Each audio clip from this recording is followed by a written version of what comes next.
Dracula, Chapter 6, pages 1 to 87. Mina Murray's Journal. July 24th, Whitby. Lucy met me at the station, looking prettier than ever, and we drove up to our rental house. This is a lovely place. A little river, the Esk, runs through a deep valley which is beautifully green. The houses of the old town are all red-roofed and seem piled up on top of each other. Right over the town is an ancient abbey. It must have been very large, and even lying in ruins it looks beautiful and romantic.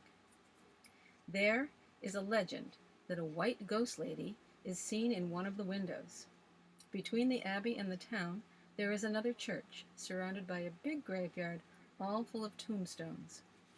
I think this is the nicest spot in Whitby, for it has a view of the ocean. The graveyard descends so steeply over the harbor that part of the bank has fallen away, and some of the graves have been destroyed. There are walking paths with seats beside them, and people go and sit there all day long, looking at the beautiful view and enjoying the breeze. I come and sit here often myself.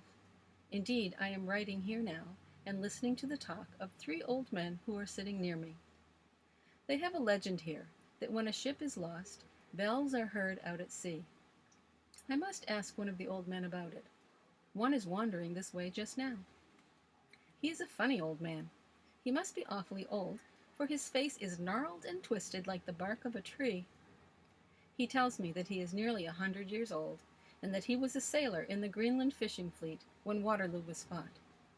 He is a very skeptical person, for when I asked him about the bells at sea and the white lady at the abbey, he said, "I wouldn't bother myself about them, miss.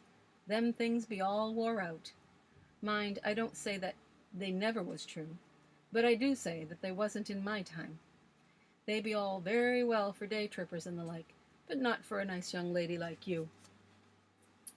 He was an interesting person to talk to, so I asked him about whale fishing in the old days.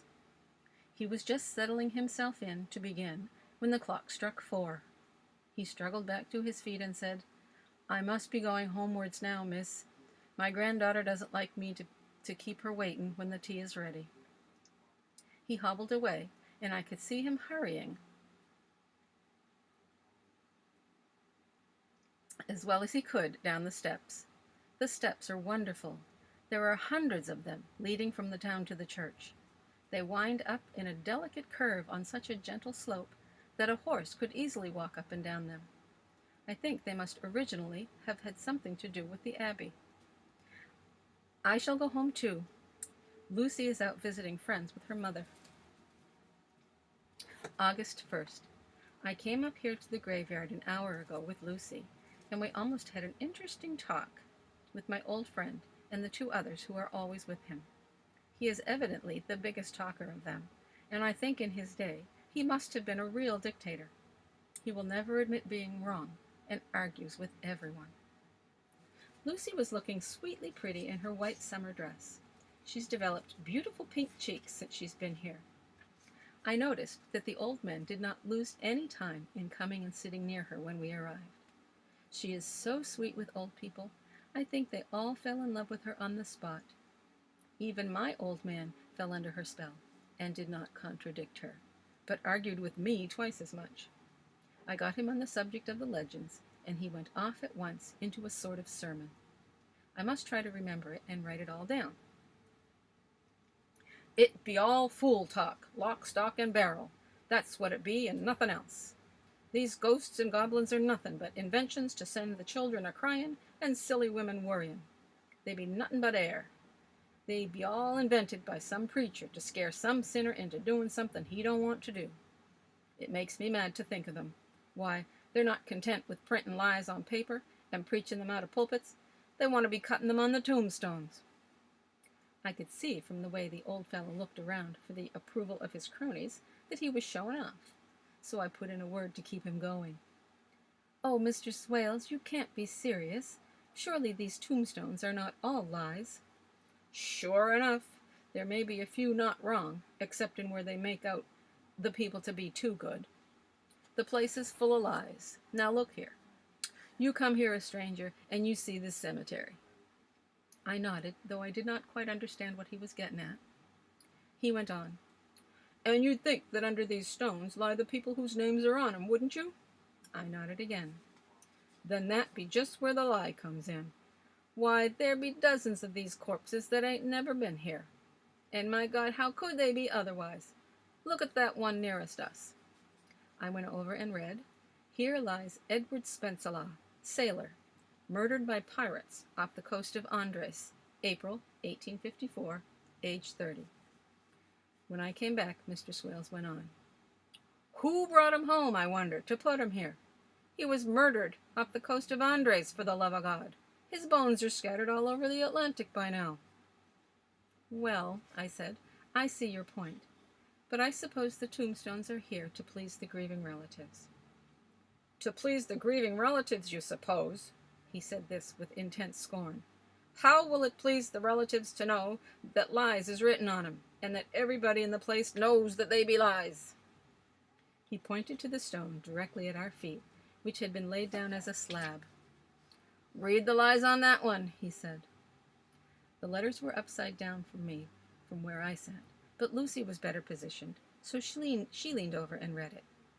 It says, "Sacred to the memory of George Cannon, who died in the hope of a glorious resurrection on July 29, 1873, after a fall from the rocks at Kettleness.